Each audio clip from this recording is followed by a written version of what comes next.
Bom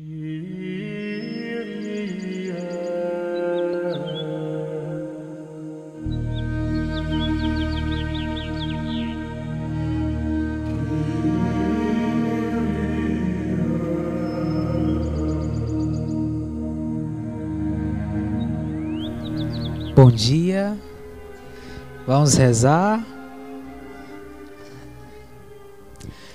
Eu quis conversar um pouquinho com vocês, não conversei com todo mundo porque não dá tempo, né? Vamos lá. Em nome do Filho e do Espírito Santo, amém. Vinde, Espírito Santo, enchei os corações dos vossos fiéis e acendei neles o fogo do vosso amor. Enviai o vosso Espírito, e tudo será criado, e renovareis a face da terra. Oremos, ó Deus, que instruís os corações dos vossos filhos, com a luz do Espírito Santo. Fazer que apreciemos certamente todas as coisas, segundo o mesmo Espírito. E gostemos sempre da sua consolação, por Cristo Senhor nosso. Ave Maria, cheia de graça, o Senhor é convosco. Bendita sois vós entre as mulheres, bendito é o fruto do vosso ventre, Jesus.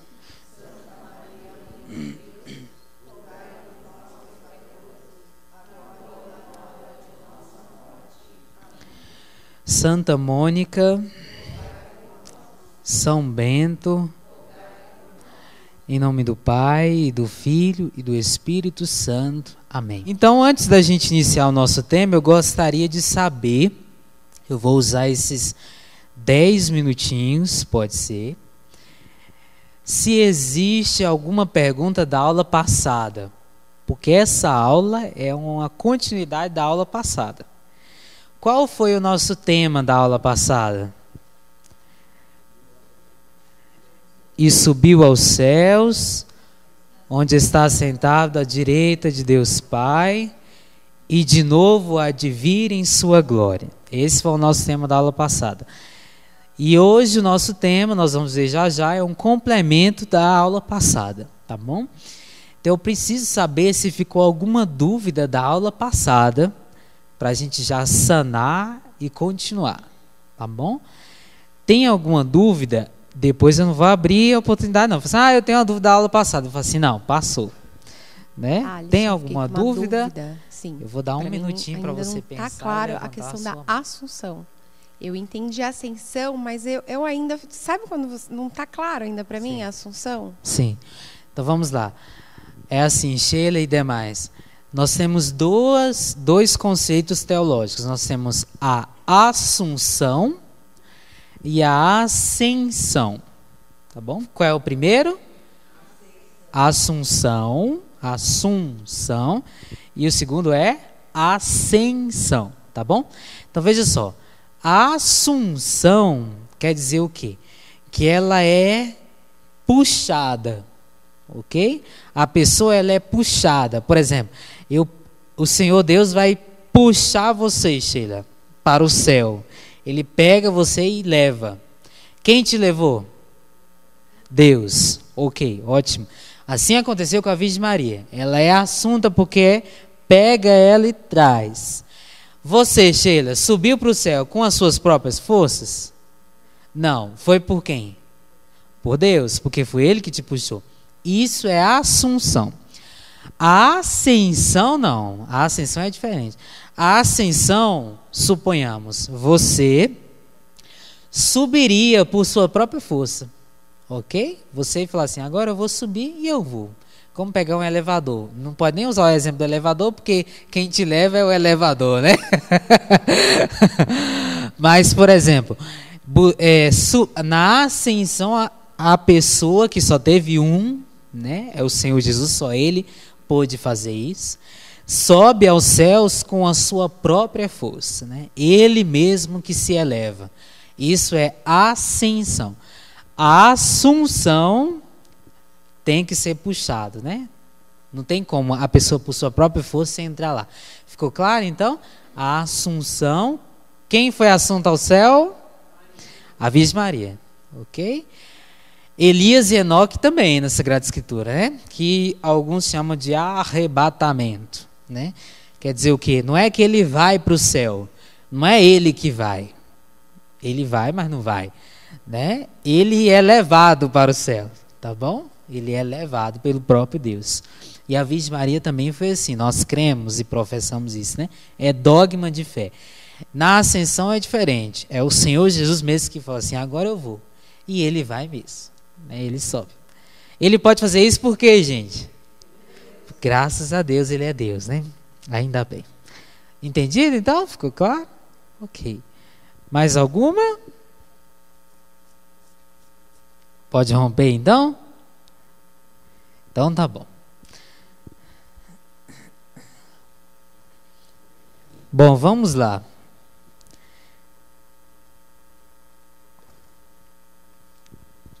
Na aula de hoje nós vamos ler todos juntos no 3 o nosso tema de hoje. 1, 2, 3.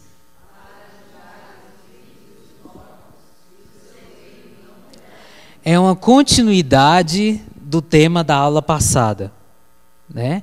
E subiu aos céus, onde está sentado à direita do Pai, e de novo há de vir em sua glória. Para quê? Para julgar os vivos e os mortos, e o seu reino não terá fim. Nós vamos destrinchar esse artigo, né, de modo bem sintético, mas ele é muito tranquilo de se entender. Então, nosso tema de hoje é esse: para julgar os vivos e os mortos, e o seu reino não terá fim. Eu quero que vocês leiam junto comigo no 3, a primeira linha somente. 1, 2, 3. Ok. Primeiro lugar, a missão de julgar é própria da segunda pessoa da Santíssima Trindade. Nós cremos em quantos deuses? Só um. Nós cremos, na verdade, não é nem em deuses, né? Em deuses não acreditamos em nenhum. Mas cremos em um único Deus, que se revela em quantas pessoas? 3. A pessoa do Pai, a pessoa do Filho e a pessoa do Espírito Santo.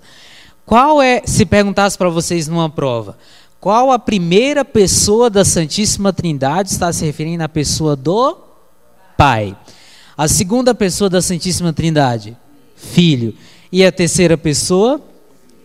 Então, com quem está a missão de julgar? Com a segunda pessoa da Santíssima Trindade. Quem é? O próprio Senhor Jesus, o Filho. Então dizer, veja só, é muito importante isso.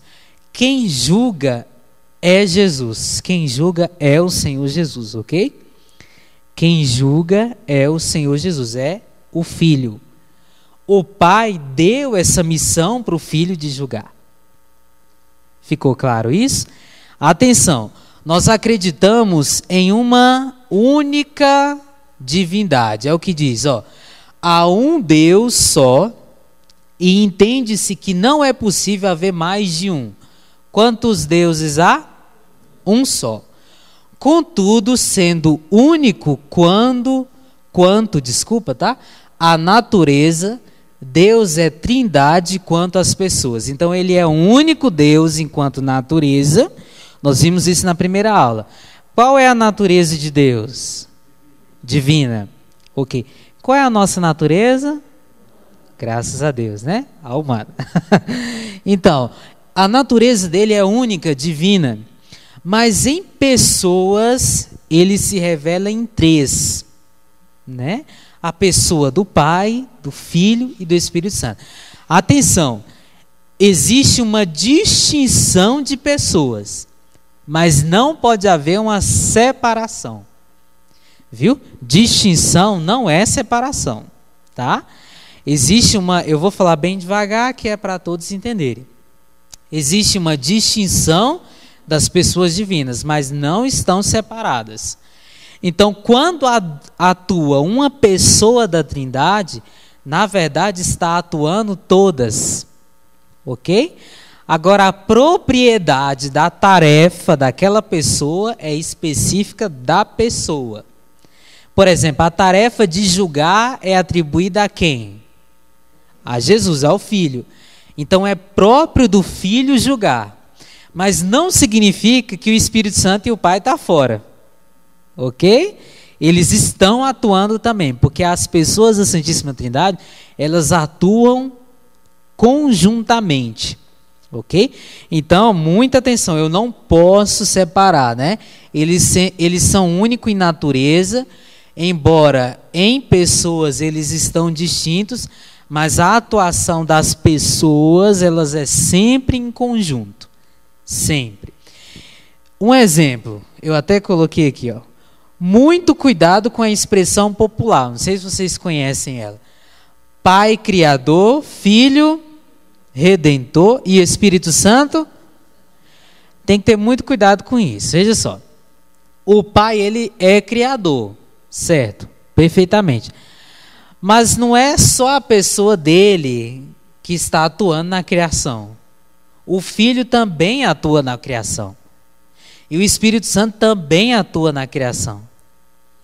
O Pai cria por meio do Filho e no Espírito Santo. Tanto é que se a gente lê em Gênesis, diz assim que o Pai, ele disse, né? Deus disse, assim, haja luz, e a luz passou a existir. O que é esse dizer? Esse dizer é a palavra, é o Logos. E quem é o Logos? É o próprio Senhor Jesus. João capítulo 1, né? No princípio era o verbo estava com Deus e o verbo era Deus. Então, essa expressão tem que ser bem interpretada. O Pai cria, mas ele cria pelo Filho e no Espírito Santo. Tudo bem? O Filho, ele redime o mundo, é ele que morre na cruz. Perfeito. Mas o Pai não está ausente. Tudo bem? O Espírito Santo também não está ausente. Eles estão atuando lá também na cruz. Ok? Não é, eles não se separam. Nós não podemos entender que as pessoas da Trindade, elas se separam. Isso não pode acontecer. Elas estão sempre juntas. Tá? Sempre, sempre. E o Espírito Santo, ele santifica, mas ele santifica também com o Filho e também com o Pai. Porque são três pessoas que atuam conjuntamente. Tranquila essa parte? Ok? Então, quando diz que a missão de julgar é própria da segunda pessoa da Trindade, ou seja, é própria do Filho, não significa que o Filho atua sozinho. Ele atua com o Pai e o Espírito Santo. Tá bom? Quando diz que é própria dele, quer dizer que essa missão foi dada propriamente a ele. Ok? Assim como o Espírito Santo. É o Espírito Santo que é a pessoa que anima a igreja. Né?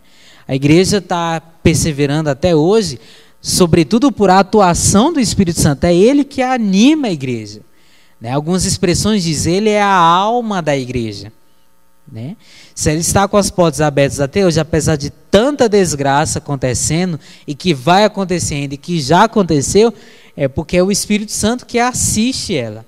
É ele que inspira. Ok? Nós podemos até fazer, talvez o ano que vem, na Escola da Fé, nós precisamos entender o Espírito. Eu fiz uma live nas férias sobre isso. O Espírito Santo, ele é uma pessoa, ele não é uma energia. Né? Tem gente que imagina Deus como uma energia. Não, Deus é uma energia positiva, né?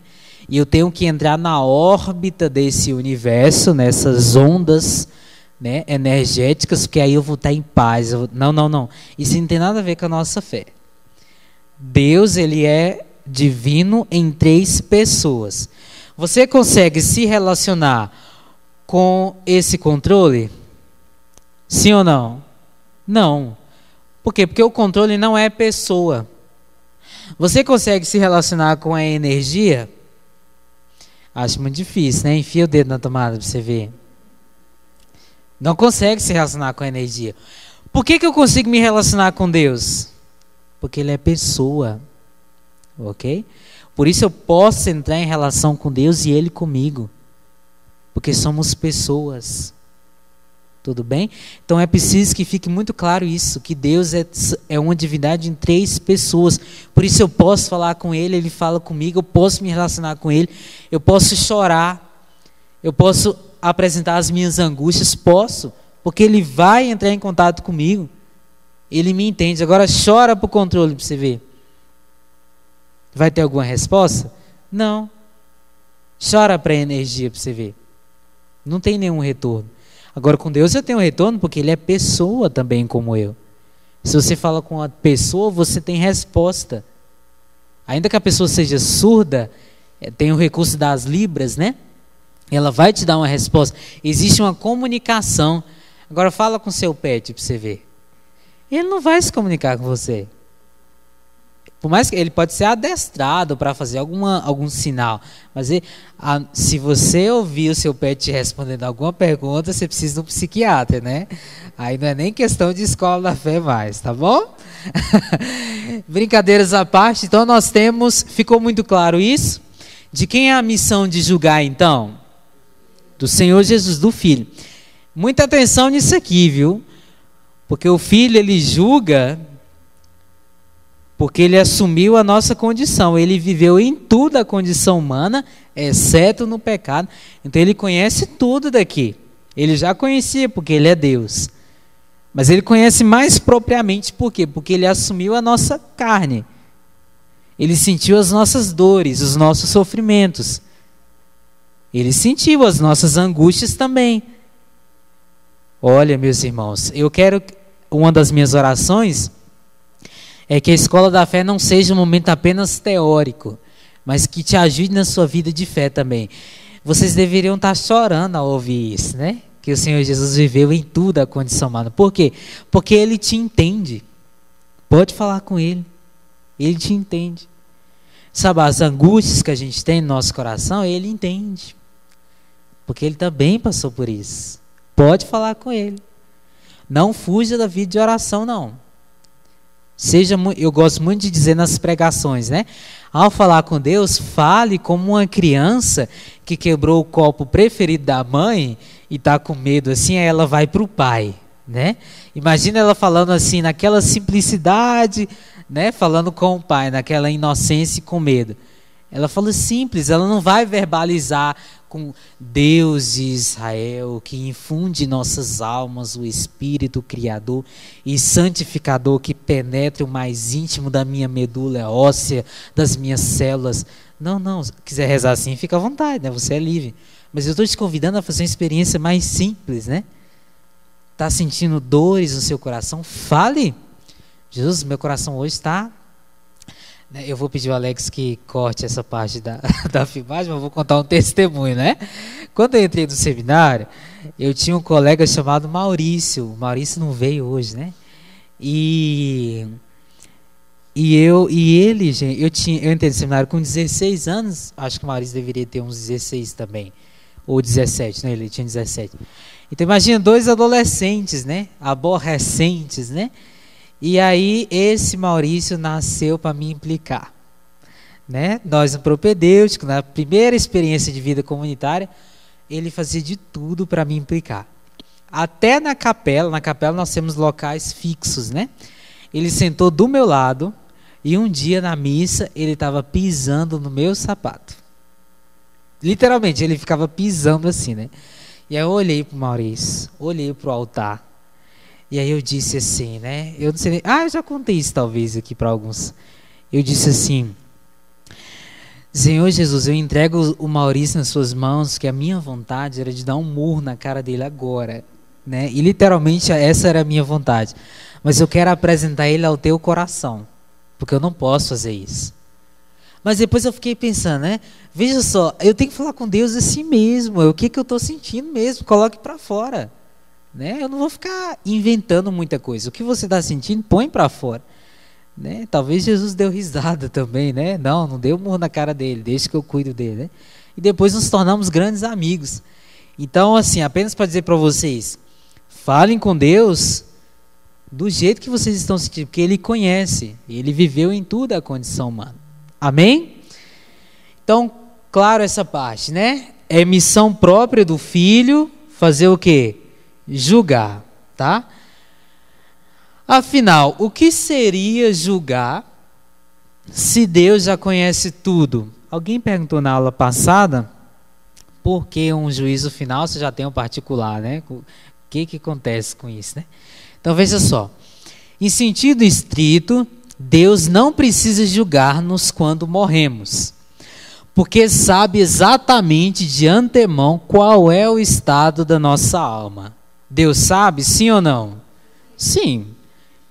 Se quisermos, podemos dizer que Ele nos julga em cada momento das nossas vidas. A cada momento da sua vida, você já está sendo julgado. Com as suas próprias decisões. Ok? A cada momento você já está sendo julgado. Tranquilo? Dizer que Deus julgará a nossa alma depois da morte, o que significa julgar? É isso que nós estamos tentando entender, né? Quer dizer o quê? Estamos impregnando uma metáfora, tal como empregamos uma metáfora ao dizer que Jesus está sentado à direita de Deus Pai. Eu gostaria agora que alguém me respondesse o que significa dizer que Jesus está à direita de Deus Pai. Pode olhar na anotação e levantar a mão para responder. O que quer dizer que Jesus está à direita de Deus Pai? Eu falei isso na aula passada. Olha aí, vamos lá. Que ele tem toda a autoridade do Pai, no caso, para julgar, né? Exatamente, ele tem toda a autoridade do Pai. Não significa que ele tem uma cadeira do lado do Pai, à sua direita. Né? Não significa isso, porque lá no céu não tem cadeira também não, tá? A cadeira é para nós aqui, né? O físico. Então, estar sentado à direita é uma metáfora que eu uso para dizer que ele tem toda a autoridade do Pai. Tá bom? Então, quando nós dizemos assim que o Filho julga ou que Deus vai nos julgar depois da nossa morte, nós estamos impregnando uma metáfora também. Isso também é uma metáfora, ok? Ora, após a nossa morte, o estado exato da nossa alma se tornará patente, não para esclarecimento de Deus, mas para o nosso próprio esclarecimento, ok? Seria dizer o seguinte: o que é esse julgamento? Esse julgamento é um esclarecimento. Deus já sabe de tudo, agora tu não sabe ainda. Quando tu chegar lá que tu vai saber. Pode entrar, né, minha filha? Ou não sei para onde você vai, né? Depende de tu. E de Deus, né? Então, quando eu digo que o que é esse julgamento? É a ideia ou a realidade em que se tornará patente o destino da nossa alma. Deus, está muito claro isso, gente? Deus já conhece, mas eu não conheço ainda. Então, nesse momento, quem é que vai conhecer? Eu. Eu vou saber o meu destino. Ok? Essa é a ideia do julgamento. Tranquilo? Alguma pergunta nisso aqui? Alguma pergunta? Não. Aqui ela. Só um minutinho, tá? Só para saber se ela entendeu. Então, assim, o julgamento é para saber se eu me conheço. Quando eu chegar lá na porta do céu, Deus vai falar: bom, minha filha, você acha que você é boazinha, mas então é assim, assim, assado.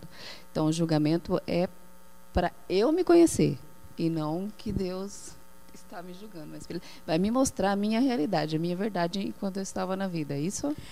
A segunda parte é isso. A primeira não. A primeira não é para se conhecer, né?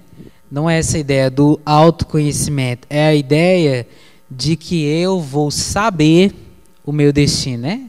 Eu vou conhecer o meu destino. É como se fosse o seguinte: eu estou lá no outro refeitório e eu tenho lá um presente para você. Quem conhece esse presente já? Eu.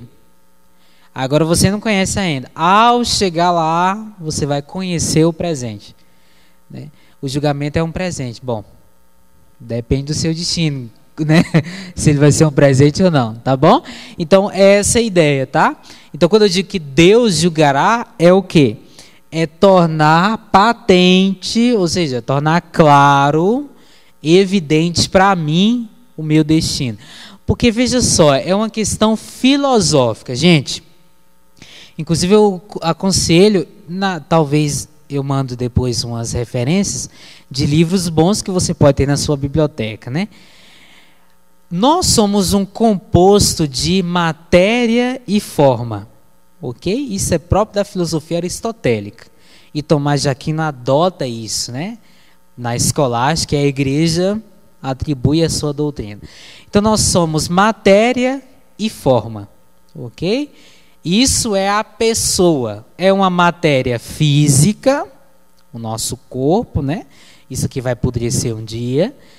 E a nossa forma seria a nossa alma espiritual, ok? A nossa alma racional.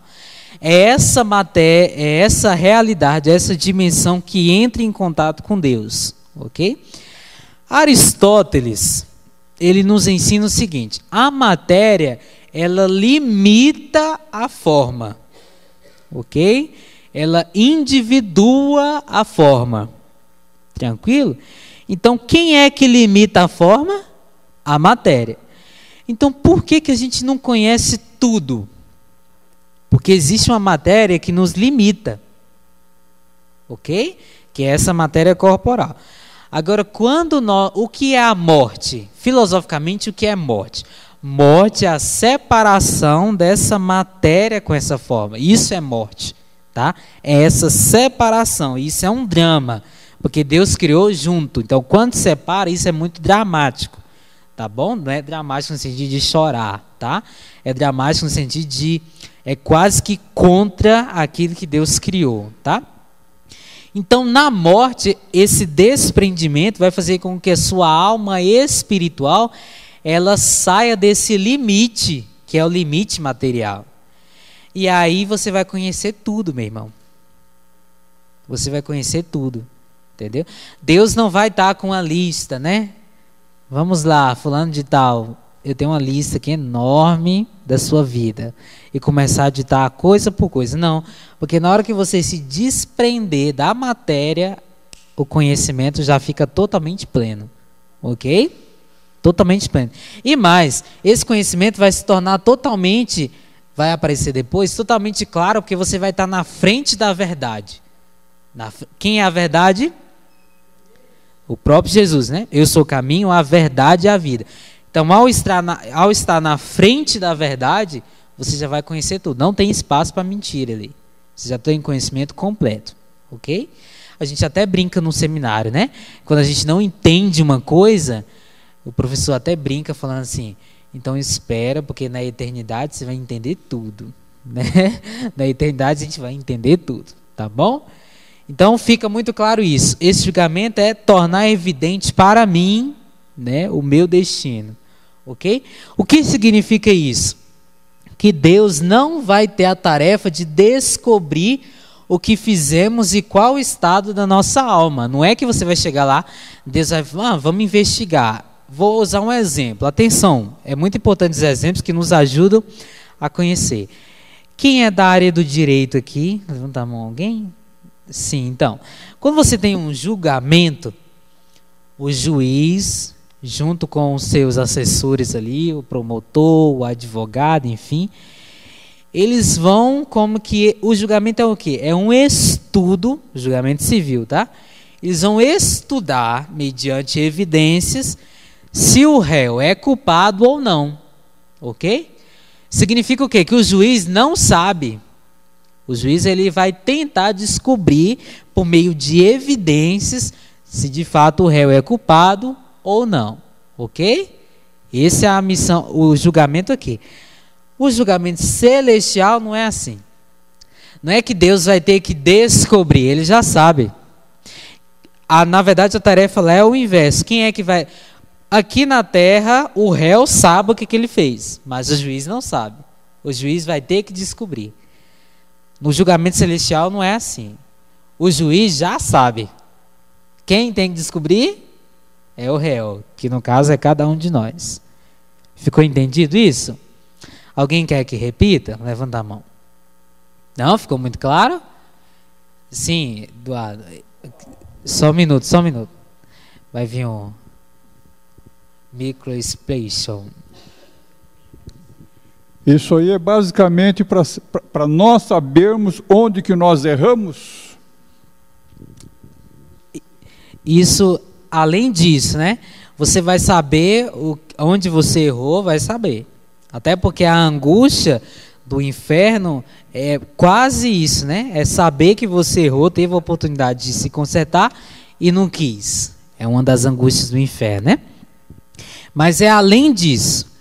Além de você saber onde você errou, você vai saber o destino, o seu destino. Entendeu? O julgamento é você saber o seu destino. Por exemplo, você vai chegar lá, Eduardo, na frente de Deus, Deus já sabe.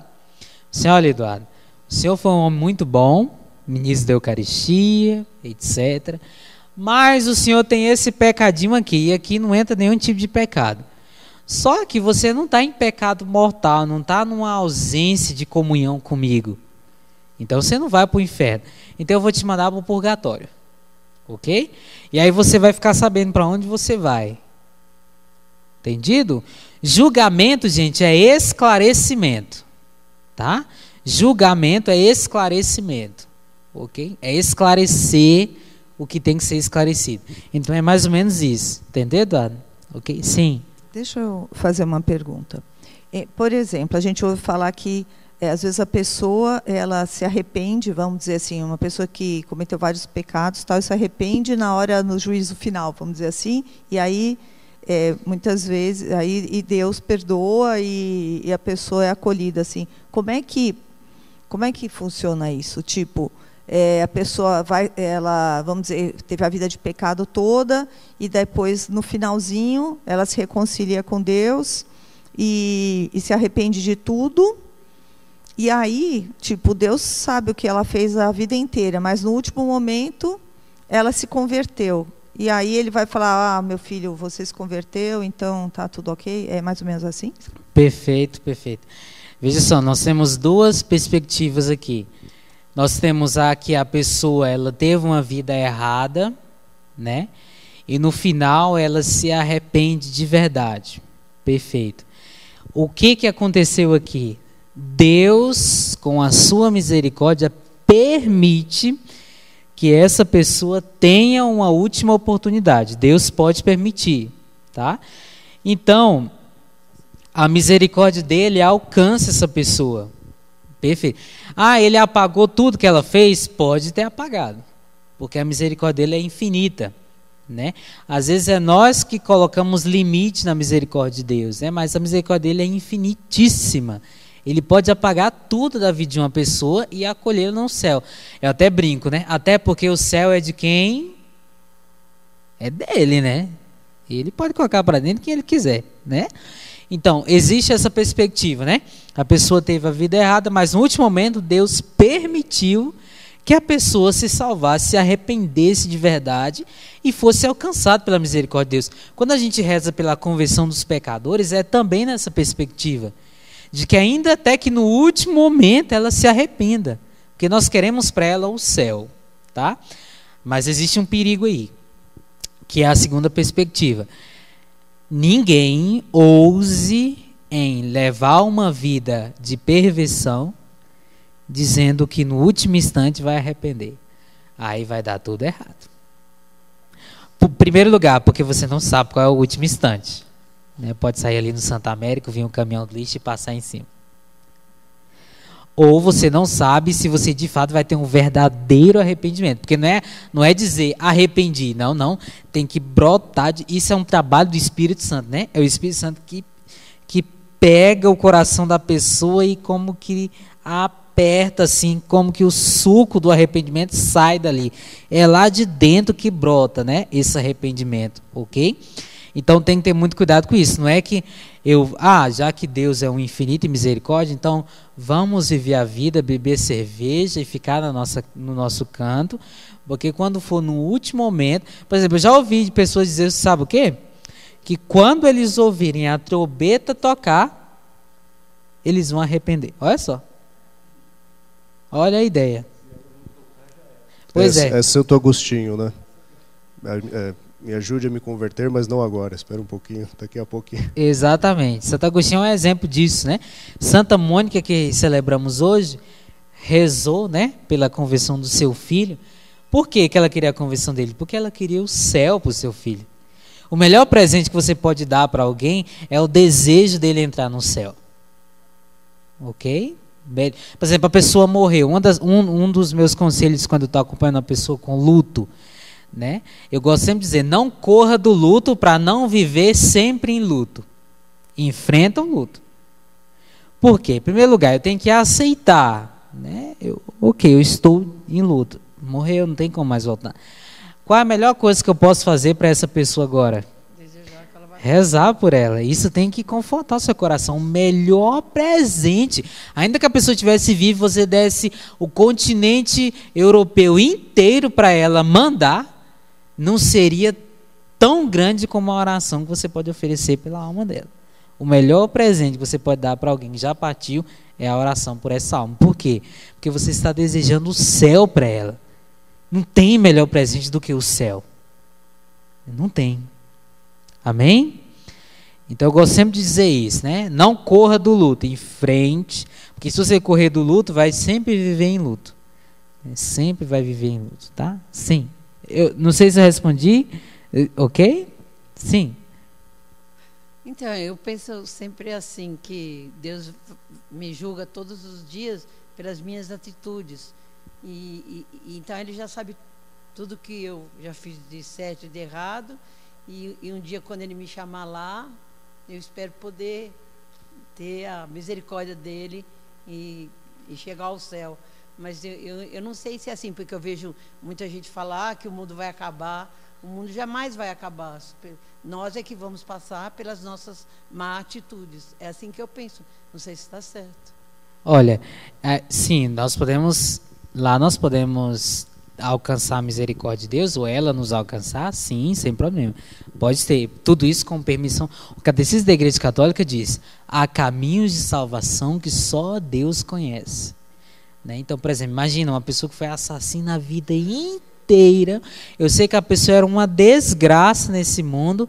Você encontra ela lá no céu, você vai falar assim: fulano, o que você está fazendo aqui? Né? Vai levar um susto.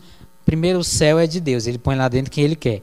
Segundo, a misericórdia dele alcança por caminhos que a gente não conhece, né? Pode ter alcançado essa alma nesse momento, né? Ou você pode chegar lá e pensando que vai encontrar uma pessoa e não encontra não, né? Já vão preparando, tá? Então, tem essa perspectiva, eu posso alcançar a misericórdia certa. Agora, que o mundo vai acabar, como assim o mundo vai acabar? Veja só, esse mundo não é eterno, ele não é não. O Senhor Jesus vai voltar, Maranata, vem Senhor Jesus. Ele vai voltar e esse mundo será transformado, né? Haverá novos céus e nova terra, isso que a Escritura diz. Então tudo que era velho já passou, no Apocalipse deixa muito claro isso, né? Então essas realidades aqui, elas não são eternas, elas são efêmeras, isso aqui vai passar, tá? Agora, essa ideia de que o mundo vai acabar tem que ficar muito clara, né? Vai acabar como assim? Em primeiro lugar, ele acaba quando eu morro, né? Morri, o mundo para mim acabou. Agora eu estou com Deus, né? E eu não volto não, viu? Essa ideia de reencarnação, isso é heresia, não está correto. Essa semana eu tive que enfrentar um problema em família, porque uma pessoa, um colega da minha irmã, chegou nela e falou, perguntou se o avô, né, o avô paterno da minha sobrinhazinha já tinha morrido. Aí ela falou assim: sim, o avô dela já morreu. Aí o moço falou para minha irmã que o espírito do velho estava na menina, a menina era a reencarnação do velho. Aí eu falei assim: pelo amor de Deus, né? Eu falei, então, e ela ia acreditar nisso. Eu comecei a falar para ela: bom, então a sua filha não é a sua filha, na verdade é o seu sogro. Veja que loucura. Não, e o pior, às vezes vem numa criança, numa barata, num rato. Até brinquei, né? Eu falei, não mata nenhuma barata que pode ser a sua sogra, né? Não, é sério, é umas coisas que fora da lógica, né? Aí ela até brincou comigo, né? Ai, mas eu ia pisar com gosto, né? Eu falei assim, não, pelo amor de Deus. Né? Então, tem que tomar muito cuidado com isso. Nós vamos e é o encontro com Deus, não tem esse retorno, né? Não acreditem nisso, isso é contra a palavra de Deus. Não existe reencarnação, para com isso. Né? Nós podemos estudar isso. Acho que quem for falar da ressurreição dos mortos, eu não sei de quem é essa aula, você lembra? Não, né? Mas quem vai fazer? Ainda vai vir. Na ressurreição do... eu posso falar então sobre esse tema, tá? Sobre a reencarnação, não combina com ressurreição. É totalmente diferente. Quem acredita em reencarnação não pode aceitar a ressurreição. Porque são água e óleo. Não tem nada a ver. Ok?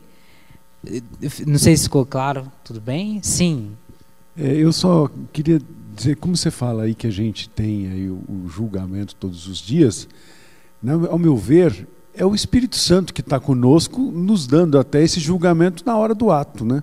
Fala, pelo que você carrega dele, você, puxa, não, isso já não vou fazer. É isso que eu acredito, talvez, num tal de um julgamento. E quando você fala se existe a conversão, se Jesus falou na cruz, hoje mesmo estaremos lá, né? Eu te verei lá, significa que existe, porque ele abriu a porta naquele momento para uma pessoa que tinha uma vida ruim, né? Então acho que é uma comprovação aí no ato, na passagem. Perfeito, bem lembrado esse exemplo, né? O Senhor Jesus no alto da cruz, né? Mestre, lembra-te de mim quando entrares em teu paraíso. Hoje mesmo estarás comigo no meu paraíso. Aquele ladrão ali no alto da cruz. Então veja só, tenham muito claro isso. Existe o arrependimento e a misericórdia de Deus no último momento? Sim. Mas muito cuidado, né? Muito cuidado, porque tem gente deixando para a última hora e ninguém sabe quando será a última hora. Tá bom? Então, por isso que a conversão é diária. Eu até disse na aula passada, na imagem de Santo Expedito, tem no pé da imagem escrito assim, Odie, né? Que significa hoje. As pessoas interpretam que é as causas urgentes, né? É hoje, é hoje, é hoje. Aquele Odie, esse hoje, quer dizer conversão hoje, né? Converta-se hoje. Tenta converter hoje, procure se converter hoje. Tá bom? Amém, meus irmãos? Vamos lá, continuando. Então, só para terminar, ele que já o conhece, o destino da nossa alma, comunica a todos nós esse conhecimento. Então, o julgamento é um esclarecimento, ou seja, é uma comunicação do destino da nossa alma. Ele já conhece, tá? Ele já conhece. Por isso nós devemos viver sempre em estado de graça. Não desista da vida de graça. Ao cair, levanta. Não fica deitado no pecado. Não fica se murmurando, né? Pelejando. Eu sou uma desgraça, eu só peco. Para com isso. Levanta da vida de pecado. Você tem uma vida com Deus. O Senhor Jesus caiu com a cruz, ele levantou. O que é mais belo na via sacra é que Jesus, não é que ele cai. Ele caiu com o peso dos nossos pecados. Não, não. É porque ele levanta. Isso tem que estar muito conosco. Ele levantou, eu posso levantar também. Né? Eu quero ser sirineu com Jesus, mas Jesus também é o meu sirineu. Ele me ajuda a levantar, a carregar a minha cruz. Então levanta, não fica nessa mesmice de pecado. Você tem um estado de vida com Deus perfeito e lindo. Não deixa que a vida de pecado é uma lama, né? Ela vai te cobrindo, trazendo para dentro. Em João, capítulo 21, deixa muito claro sobre o mar, né? A rede que é puxada do mar, lá está muito claro isso. O mar, no Evangelho de João, é a imagem da sociedade. O que o mar faz? Eu não conheço o mar pessoalmente, mas quem conhece vai saber, né? O mar, ele engana a pessoa, né? Você está ali na beira, tudo bem, e ele vai te puxando para dentro, né? Vem, pode vir, né? Lá no meio você afoga, morre, depois de algum tempo você é jogado para fora, né? Sempre aparece lá na orla, né? Ele te joga para fora de novo. Assim é a vida de pecado. Ela vai seduzindo, né? Pode vir, vai ser muito bom, né? E ela vai puxando. Lá no meio ele te afoga, mata a sua vida espiritual, depois te joga para fora. É isso que a sociedade faz conosco. É isso que a vida de pecado faz conosco. Não queira deixar ser levado por essa vida de pecado. Se caiu, levanta. Tá bom? Se caiu, levanta. Por isso que a gente tem a confissão aí para todos, né? Para todos mesmo, né? Quem era na aula passada que não podia confessar? Ótimo, ainda bem que você veio para a escola da fé, né? Tá bom? O juízo final. Então vamos lá. O juízo final, que também é chamado de universal, tá bom? Então quando você ouvir falar juízo final ou juízo universal, trata-se da mesma coisa. É o juízo que se há de realizar no fim dos tempos, perante o universo todo. É aquela imagem do evangelho que nós vemos, Jesus contando que ele vem separar o joio do trigo, separar as ovelhas, né, dos bodes, um à sua direita, o outro à sua esquerda. Ele vai fazer essa separação na presença do universo todo, tá bom? Na presença de todo mundo. Isso é dogma da nossa fé, né? Isso é uma verdade de fé. A crença no juízo final está baseada na Sagrada Escritura. Todas essas passagens falam do juízo final. Ó. Todas. Aqui só tem algumas, tá? Todas elas. Todas elas. Tá bom? Uma curiosidade, apenas um parênteses. Quando você tem um livro da Bíblia, um capítulo, um versículo, e um capítulo do mesmo livro tem pontuações que você tem que usar. Ó. Qual é a pontuação que separa capítulo de versículo? Vírgula. Não é 2 pontos não, tá? 2 pontos significa divisão. Se tivesse 2 pontos aqui, seria 4 dividido por 20. E não capítulo 4, versículo 20, tá? Então, quando você for citar na internet, muito cuidado com isso. Usa capítulo de versículo, se usa vírgula. Agora, quando eu tenho um capítulo, né? Outro capítulo do mesmo livro, ponto e vírgula, eu vou saber que esse 5 é um capítulo do livro de sabedoria, tá bom? E o que separa versículo de versículo? Um tracinho, um hífen, tá? Tudo bem? Agora suponhamos, eu li aqui, ó, Romanos capítulo 2, versículos 5 e 6, e aí depois eu vou ler só o versículo 16. O que eu uso? Ponto final. Então eu vou ler do versículo 5 ao versículo 6, e vou pular lá para o versículo 16, e ler só ele, tá? Muita atenção, quem tem a Bíblia de Jerusalém, nas primeiras páginas tem explicando tudo isso, tá bom? Apenas uma curiosidade. Vamos lá. Desses textos que nós mencionamos, qual a conclusão que nós podemos tirar? Veja só. Primeiro, comparecimento de todos os homens perante o juiz soberano.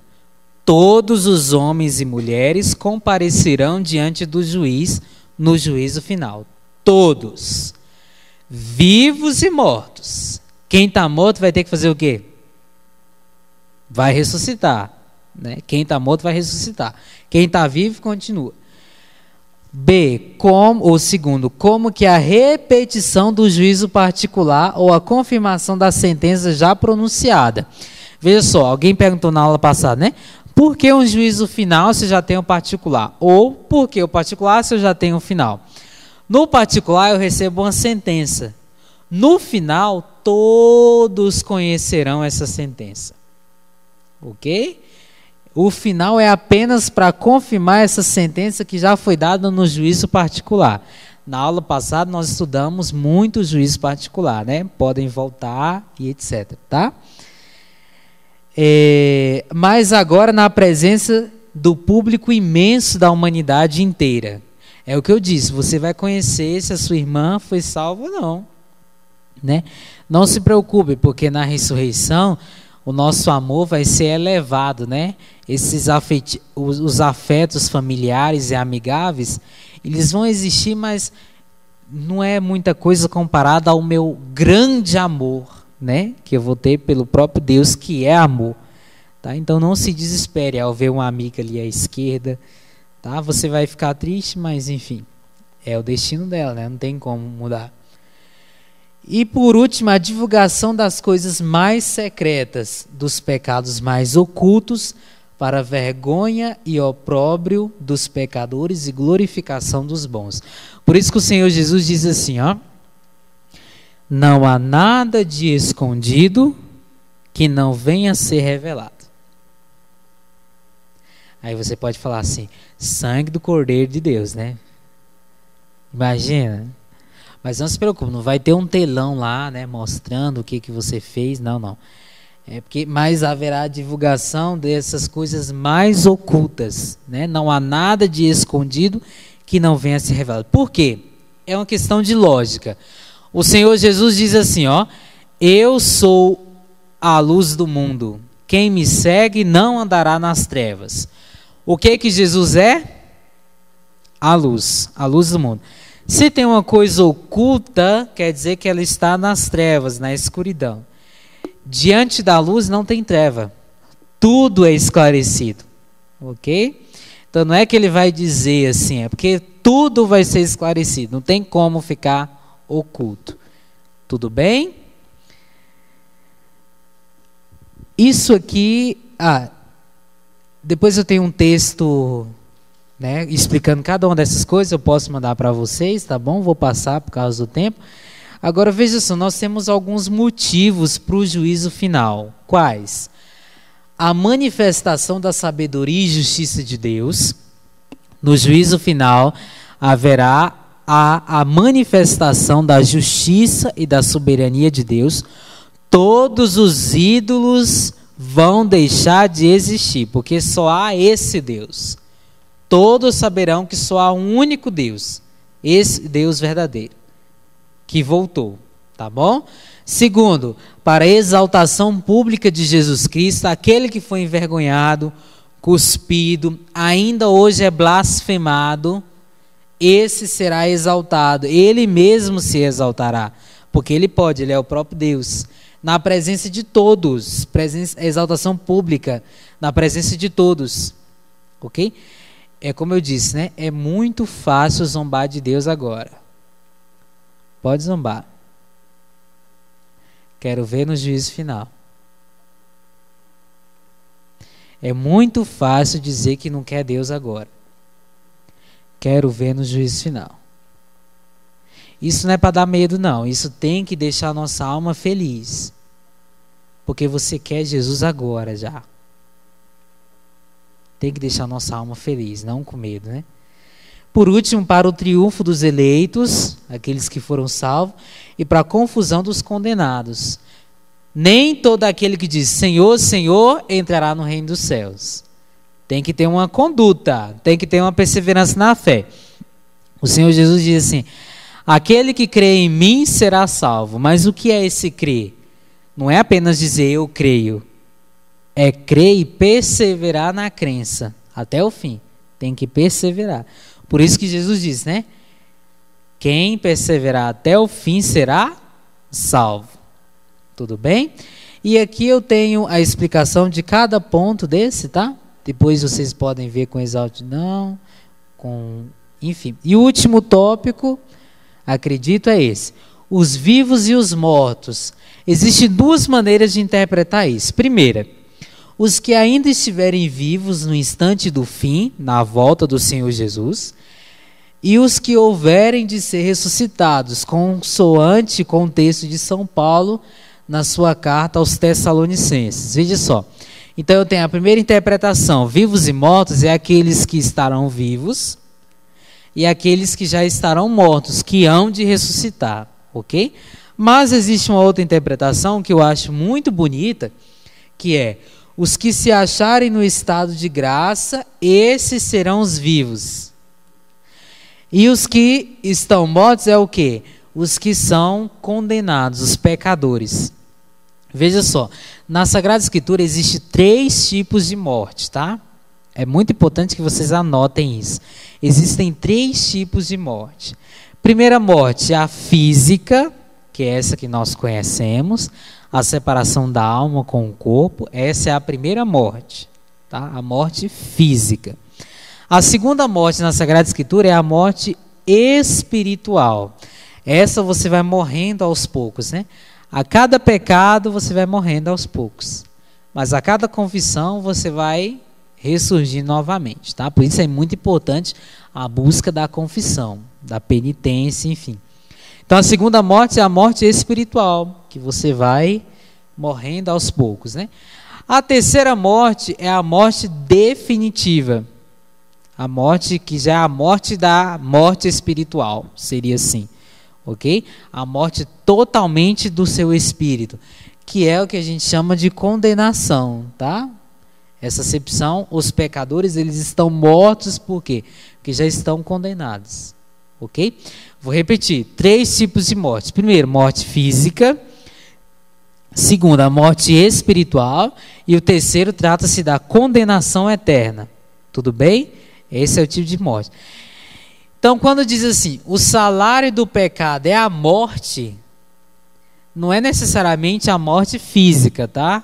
Trata-se dessas mortes espirituais, tá bom? Porque ele mata a sua vida espiritual, o pecado, tá? Então, quando falar vivos e mortos, nós estamos nessa perspectiva. Alguma pergunta? Ok? Tá bom.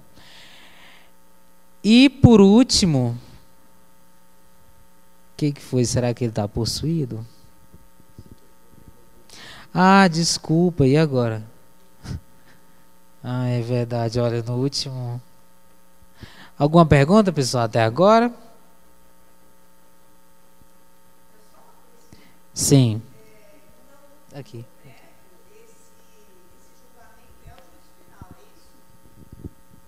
Quando a gente diz, vem para julgar, isso é o juízo final, tá? Quando falar isso, por exemplo, porque não é o juízo particular, tá? Porque no final ele vem, tá bom? Ele vem, ok? Esse julgamento que a gente fala no credo é o juízo final, tá bom? E por fim, nós dizemos, e o seu reino não terá fim. Graças a Deus. Isso aqui, gente, tem que deixar nossa alma muito feliz. O reino de Deus não vai ter fim. No Novo Testamento, o mesmo termo Basileia, que é reino em grego, tá bom? Basileia, pode ser traduzido por realeza, nome abstrato, reino, nome concreto, ou reinado, o nome de ação. Ou seja, quando falar de reino, está se tratando de reino, ou o rei, ou um reinado, ok? O reino de Deus existe antes de nós. Isso aqui eu coloquei em negrito por quê? Porque o reino de Deus não é nosso, não. O próprio nome já diz, né? O reino é de quem? De Deus. Então, isso que é muito importante, nós não podemos ficar julgando as pessoas tomando o lugar de Deus. Né? Tem muita gente dizendo aí que fulano de tal está no inferno, fulano de tal vai para o inferno, que não vai para o céu. O que é isso? O reino é de Deus, é Ele que coloca quem Ele quer lá em cima. Né? Para de ficar fazendo julgamentos prévios. A missão de julgar é de quem? Deus Filho, né? Não é sua. Você não é a segunda pessoa da Santíssima Trindade. Para de ficar julgando as pessoas. Né? Olha para a sua própria vida, procure se converter. São Francisco de Assis diz, o evangelho mais bem pregado é qual? A própria vida. Em vez de ficar falando demais, viva. Né? Não fique julgando. Tem que tomar muito cuidado com isso, tá? O reino vem desde a Santa Ceia e na Eucaristia. Quando a gente diz na missa, o padre diz assim, o Senhor esteja convosco, o que a gente diz? O reino já está no nosso meio pela Eucaristia. A cada Eucaristia já é a presença da eternidade entre nós. A missa não pode ser participada de qualquer forma, né? A eternidade já está entre nós na Eucaristia. Ali o Senhor Jesus já está vindo. Eu já tenho uma antecipação do meu encontro com o Senhor na Eucaristia. E isso é muito belo, porque a gente pode participar disso todos os domingos. Tá bom? Não participe da missa de qualquer forma, pelo amor de Deus. Participe de coração. Ah, mas essa missa é muito chata. Esse padre fala... Presta atenção, participe inteiramente. Uma coisa que eu acho muito engraçada, eu gosto de convidar muito os meus alunos e catequizandos e formandos a isso. Não deixe de participar da missa sem prestar atenção nos textos da missa. Presta atenção nos textos, sobretudo os prefácios. Tem um prefácio dos fiéis defuntos, o segundo, que diz assim: para aqueles que creem em vós, a vida não é tirada, mas transformada. Olha que lindo isso. Nós que somos crentes em Deus, a vida não é tirada, ela é transformada. Tá? Então presta atenção nos textos, nas orações da coleta, né? Enfim. O reino virá na glória quando Cristo for restituir ao seu Pai, né? Ele vem com esse reino novo para restituir, para fazer novo todas as coisas, os céus e a terra, tá? E por fim, o pedido por excelência dos crentes tem que ser o quê? Maranata. Que quer dizer? Não tenha medo de dizer isso. Vem Jesus. Vem Jesus. Todo Pai Nosso a gente reza isso, né? Venha a nós o vosso reino.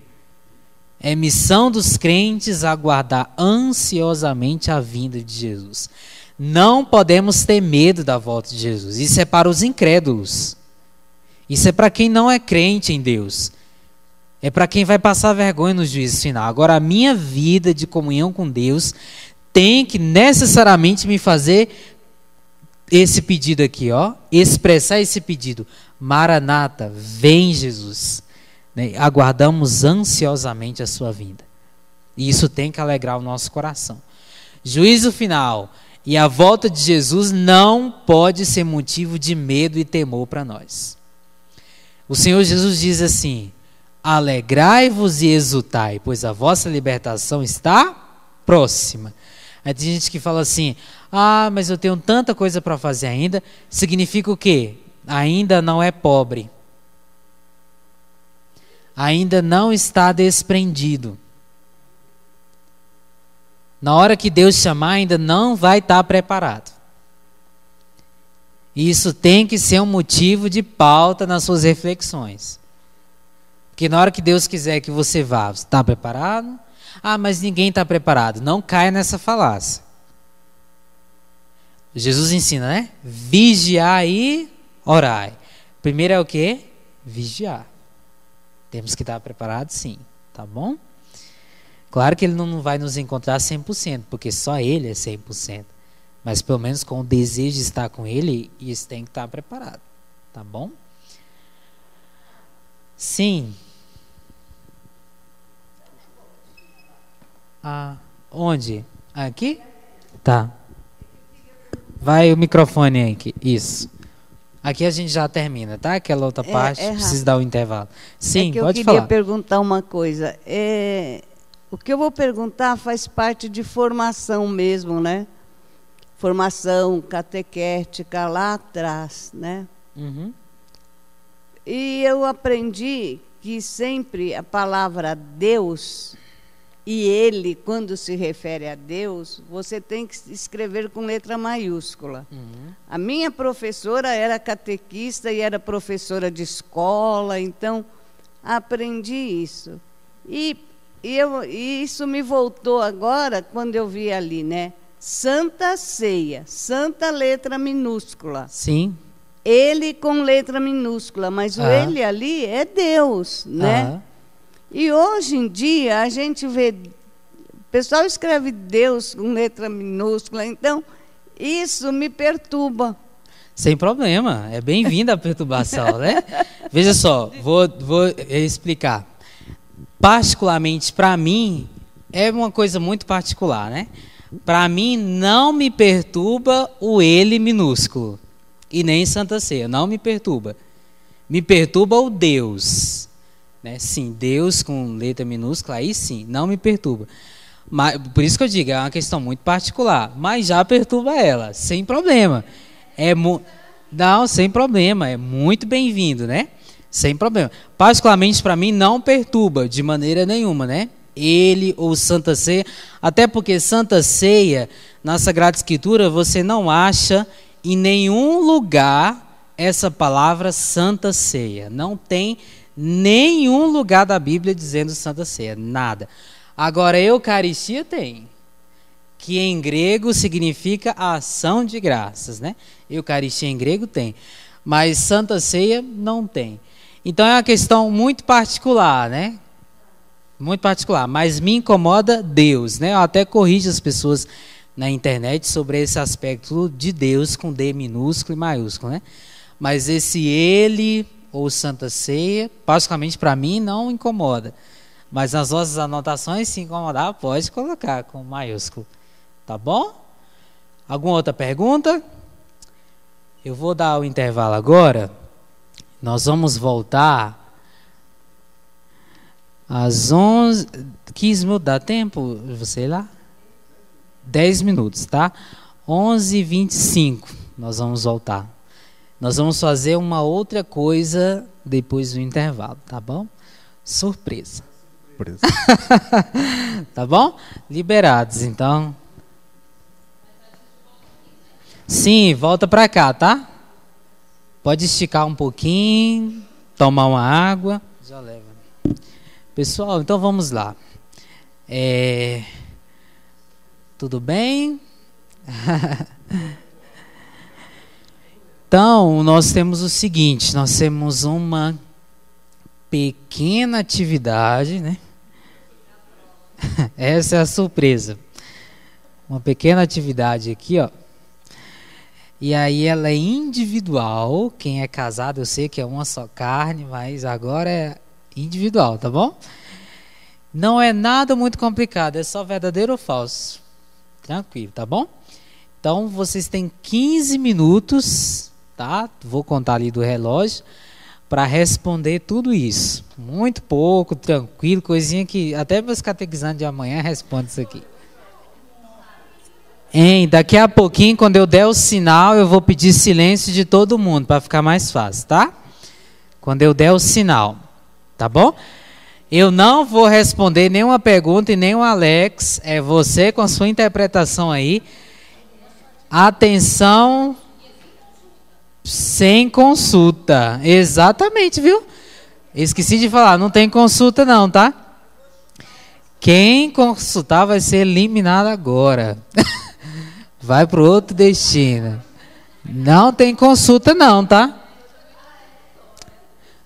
Não tem nada aí que eu não falei, ou que o Alex não falou, ou que o Dom Mauro não falou. Alguma outra pergunta? Não vamos responder mais nada a partir de agora. Então, ok. Boa sorte. Sejam bem-vindos. Surpresa. Microfone. Tá, isso. Mas aí quando você pega ela já corrigida, o choque é maior e aprende mais ainda. Tá bom? Vamos lá. Talvez algum te marcou, eu vou ler, o Alex vai perguntar a todas, eu vou responder verdadeiro ou falso. E aí, se você lembrar da sua, ok. Se não, você vai ver no dia, tá bom? Vamos lá. Alex, eu estou com a minha primeiro. Começando pela sua. Tá, vamos lá. Ário defendia que Cristo era uma criatura especial ou privilegiada, entre aspas. Verdadeiro. O credo niceno-constantinopolitano é fruto de 2 concílios, Niceia e Constantinopla, especialmente o concílio de Niceia. Verdadeiro. Vamos lá. A fé cristã não tem caráter pessoal. O correto seria dizer cremos e não creio. Falso. Creio significa que a fé é uma opção livre, responsável e intransferível de cada homem. Verdadeiro. Na Sagrada Escritura, a expressão céu e terra, de modo geral, significa tudo aquilo que existe na criação inteira. Verdadeiro. A fé cristã católica professa que existem um só Deus reunido a uma pessoa, que se manifesta em 3, Pai, Filho e Espírito Santo. Falso. A pegadinha está bem aqui, ó. A fé cristã católica professa que existe um só Deus unido a uma pessoa. Ele é em 3 pessoas, né? E não uma pessoa, tá bom? Ah, tá. Pegadinha do Silvio Santos, coisa mais básica, né? Vai. Jesus Próximo. Cristo é o único Filho de Deus até a encarnação no seio de Maria Santíssima. A partir disso, todos nós passamos a ser filhos de Deus também. Falso. Nós não somos filhos de Deus também com Jesus Cristo. Nós somos filhos no Filho. Esse foi lá da primeira aula, né? Tá bom? Aí você fala assim, mas eu nem tava, né? Tá bom? Próximo. As pessoas divinas da Santíssima Trindade não dividem entre si a única divindade, mas cada uma delas é Deus por inteiro. Verdadeiro. A missão de julgar é própria do Filho, segunda pessoa da Trindade. Verdadeiro, claro, né? A partir da ascensão, Cristo está à direita de Deus Pai. Verdadeiro. A ascensão vem do verbo ascender. Maria seguiu o Filho, mas precisou ser levada. A subida dela às alturas se denomina ascensão. Falso, isso mesmo. Me desculpa, o erro de português foi meu, tá? A subida. Eu corrigi aqui. Tá bom. A Igreja permite Tá. a incineração, cremação, se esta não manifestar uma posição contrária à fé na ressurreição. Verdadeiro. Jesus subiu aos céus após 50 dias de sua ressurreição. Falso. Quantos dias? 40, isso mesmo. O credo niceno é uma síntese de resposta à heresia de Ário. Verdadeiro. Pelagianismo é o nome da heresia que Ário difundiu entre os cristãos dos primeiros séculos. Falso. Qual é o nome da heresia? Arianismo, isso mesmo. Vamos lá. Os que morrem na graça e na amizade de Deus, mas não estão completamente purificados, embora tenham a garantia da salvação eterna, passam, após sua morte, por uma purificação. Verdadeiro. A Igreja denomina purgatório esta purificação final dos eleitos. Verdadeiro. O purgatório é semelhante com o castigo dos condenados. Falso. Não é semelhante, né? A Sagrada Escritura... Não. Não. Fogo do inferno como no purgatório? Não. Não. Porque o do purgatório purifica. O do inferno castiga somente. Somente castiga. Não é o mesmo, tá? Muito boa pergunta, muito bem. A Sagrada Escritura fala da prática da oração dos defuntos. E a referência bíblica aí, tá certo ou errado? Conforme, mano. Não pode olhar a Bíblia, né? Mas tinha que saber de cor isso. Tinha que saber de cor, gente. É verdadeiro, é isso mesmo. Quando perguntarem qual é a base bíblica, é essa aí, tá bom? Vai. Cada homem recebe em seu corpo a retribuição eterna a partir do momento da morte, num juízo particular. Eu coloquei corpo aí? Vai, a 20. Eu estou na 20 primeiro. Cada homem recebe em sua alma imortal a retribuição eterna a partir do momento da morte, num juízo particular. Exato, verdadeiro. E aí na 21, cada homem recebe em seu corpo a retribuição eterna a partir do momento da morte, num juízo particular. Falso. Se um era verdadeiro, até é falso, né? Básico. Próximo. A missão de julgar é próprio e unicamente do Filho, segunda pessoa da Trindade. Falso, né? Porque não é unicamente, nós temos aquela distinção, a pessoa atua com as outras duas, lembra?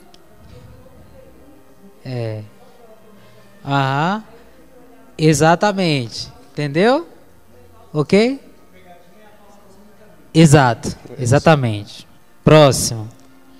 Nós não professamos três deuses, mas um único Deus e pessoa. Falso, né? Não é um único Deus e pessoa, não é uma pessoa só. É quantas pessoas? 3, isso mesmo.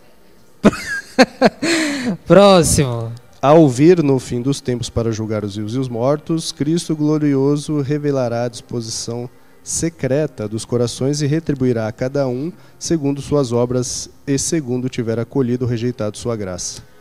Verdadeiro, isso mesmo. Ninguém pode entrar no céu sem os méritos de Cristo. Só se pode obter salvação por meio de Cristo. Portanto, fora da igreja não há salvação.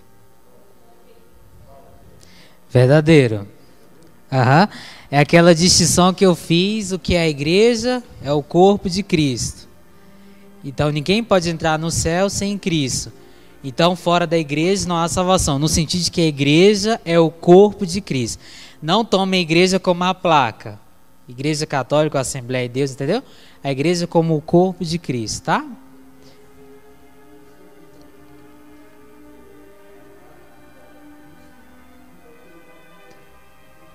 Então, nós acreditamos que se ela for salva, ela entrou pelos méritos de Cristo, porque só entra pelos méritos dele.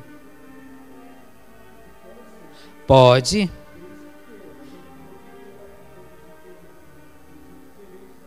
Sim, sim, exatamente, tá? Há caminho de salvação que só Deus conhece, tá bom? Próximo. Cristo significa ungido. Jesus significa Yahvé salvação. E próximo. Messias significa ungido. Messias é um nome em hebraico, tá? Cristo é um nome em grego. É a mesma coisa. Essas foram as minhas. Agora vem as do professor Alex. Aí agora tem que culpar ele, tá? Rapidinho, tá, gente? Vamos lá. O verbo encarnado é Jesus Cristo. Verdadeiro. O verbo se encarnou para apenas redimir nossos pecados. Falso. Com ou sem Jesus, nós somos filhos de Deus. Falso. A distinção Falso. do filho adotivo, filho de criação. Lembra da primeira aula? Ok? Jesus recebe a humanidade de Maria.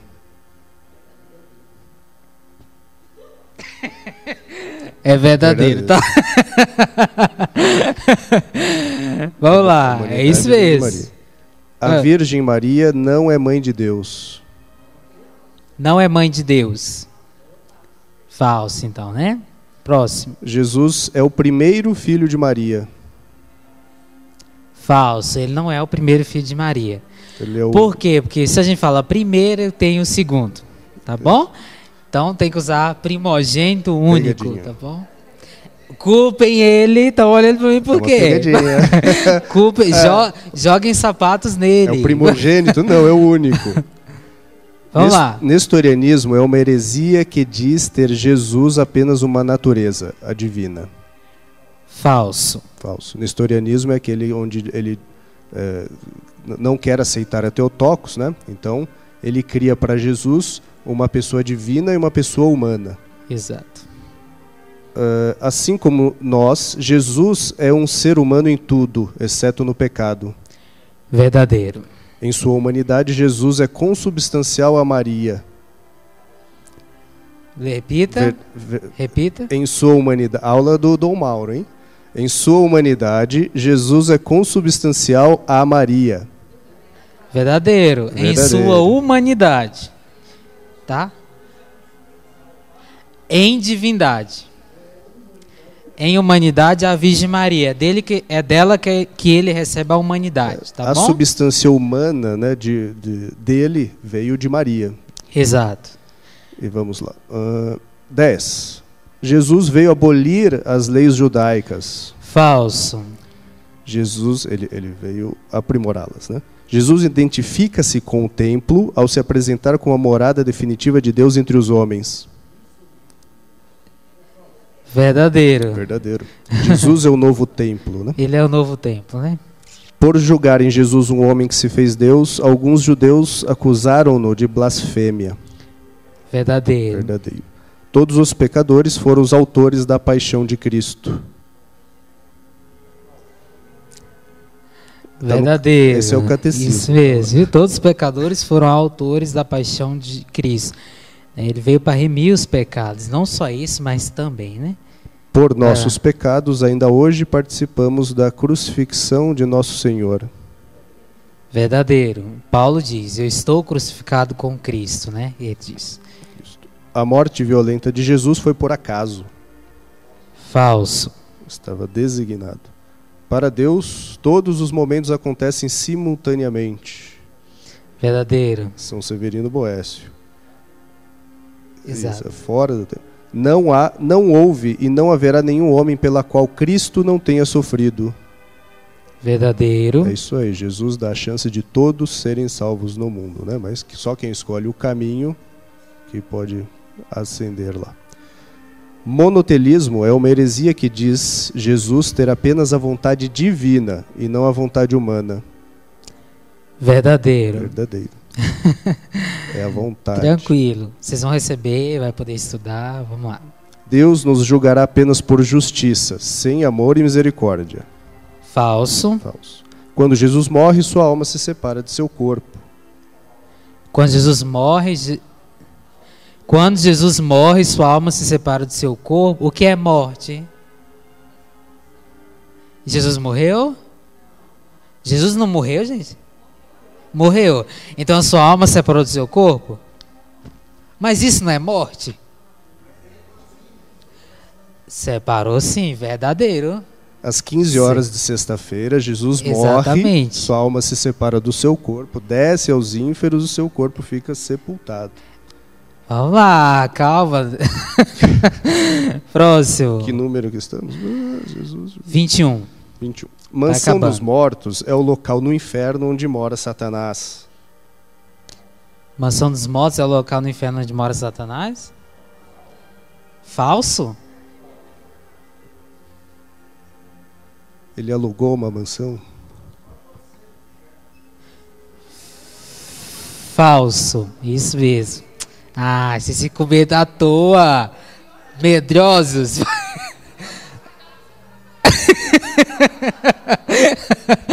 Próximo. Mansão dos mortos é onde estão os santos e justos, né? Antes do advento de Nosso Senhor. Isso. A alma de Jesus desceu aos infernos enquanto seu corpo se mantinha incorrupto.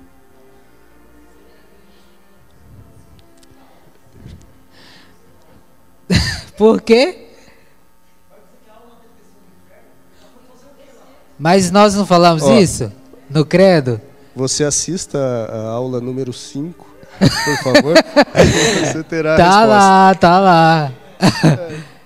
Verdadeiríssimo isso, tá? Verdadeiro. Senhor Jesus desce aos infernos, sim. Mas pode ser um tema. Ele perguntou uma coisa interessantíssima. Pode ser um dos nossos temas, talvez o ano que vem ou outra oportunidade. O que ele foi fazer lá? É muito importante isso. Ele foi fazer... Não, ele nem encontrou com o capeta. Vamos lá. 23. Jesus resgatou todos os justos da mansão dos mortos, exceto Adão e Eva. Falso. Levou todo mundo. O corpo de Jesus foi roubado do sepulcro e a comunidade primitiva inventou a ressurreição. Hã? Tem certeza? Absoluta? Vai dar tempo de mudar ainda. Falso ou verdadeiro? Falso? Falso. Próximo e última. Última. Como em Adão todos morrem, assim em Cristo todos serão vivificados. Vocês não estão lendo a escala de São Paulo, não, gente? Paulo responde essa pergunta aqui. Verdadeiro ou falso? Hã? Verdadeiro ou falso? Tem certeza? É verdadeiro. Vamos ficar de pé para rezar. Que bom. Bom, pelo que vocês me responderam, parece que a gente está indo muito bem. Tá indo bem, né? Tá bom? Vamos lá, eu preciso encerrar que todos os sábados eu esqueço, mas enfim. Amém, gente? A próxima aula, Alex, é de quem? A minha? É?